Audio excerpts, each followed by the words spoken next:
Halo semuanya, Assalamualaikum warahmatullahi wabarakatuh.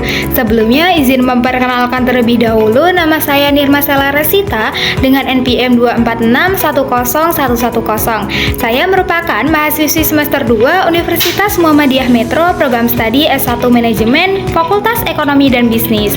Dalam pembuatan video ini yaitu untuk memenuhi tugas mata kuliah AIK 2 atau Al-Islam dan Kemuhammadiyahan yang diampu oleh Bapak Heri Cahyono MPDI. Di sini saya akan menjelaskan materi mengenai Islam dan persoalan hidup. Yang pertama ada hakikat hidup dan kerja. Teman-teman udah tahu belum hakikat hidup dan kerja itu apa? Di sini saya akan menjelaskan makna kerja dalam sistem perekonomian Islam menurut Nur Rahman 2011. Yang pertama ada kerja adalah kehidupan manusia diinterpretasikan sebagai peneguhan. Yang kedua ada eksistensi manusia sebagai khalifah di bumi. Yang ketiga ada bekerja adalah kewajiban untuk memenuhi kebutuhan hidup. Selanjutnya, bekerja adalah ibadah dan memiliki nilai ritual. Yang terakhir merupakan kerja atau perjuangan manusia untuk mempertahankan kehidupannya. Manusia memiliki 4 motif yang beragam dalam menghadapi pekerjaan. Sebagai sudut pandang dan tujuan dalam dunia kerja, yaitu diantaranya yang pertama bekerja untuk hidup, yang kedua bekerja untuk menambah atau memperbanyak relasi, dan yang ketiga bekerja untuk belajar, dan yang terakhir bekerja untuk berbagai kenikmatan dan mewariskan kebaikan. Yang kedua, rahmat Allah terhadap orang yang rajin bekerja. Dalam Islam, konsep rajin bekerja mengacu pada sikap tidak malas dalam menjalankan pekerjaan. Namun perlu dibedakan dengan istilah workaholic atau pecandu kerja. Dengan keseimbangan dalam kehidupan sangat ditekankan, sehingga menjadi seorang pekerja keras atau hard worker adalah yang diinginkan, yaitu seseorang yang berdedikasi pada pekerjaan namun tetap menjaga harmoni dalam kehidupan sosial, keluarga, dan aspek lainnya. Salah satu ajaran penting dalam Islam adalah larangan menjadi peminta-minta. Dalam konteks ini, menjadi peminta-minta dianggap merendahkan diri dan merusak martabat seseorang.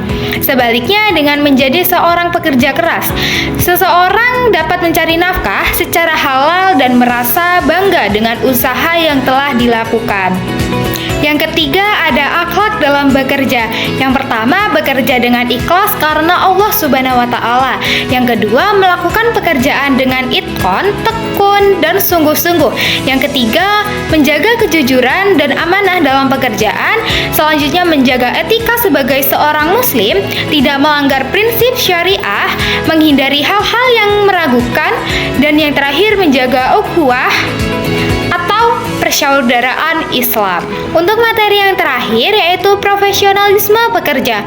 Keprofesionalan mencerminkan bahwa suatu profesi tidak hanya merupakan pekerjaan yang biasa, tetapi merupakan panggilan utama dalam kehidupan seseorang dengan istilah isme.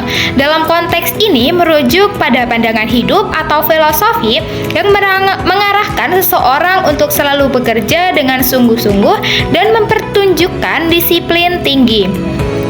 Adapun prinsip aktualisasi profesionalisme dalam Islam.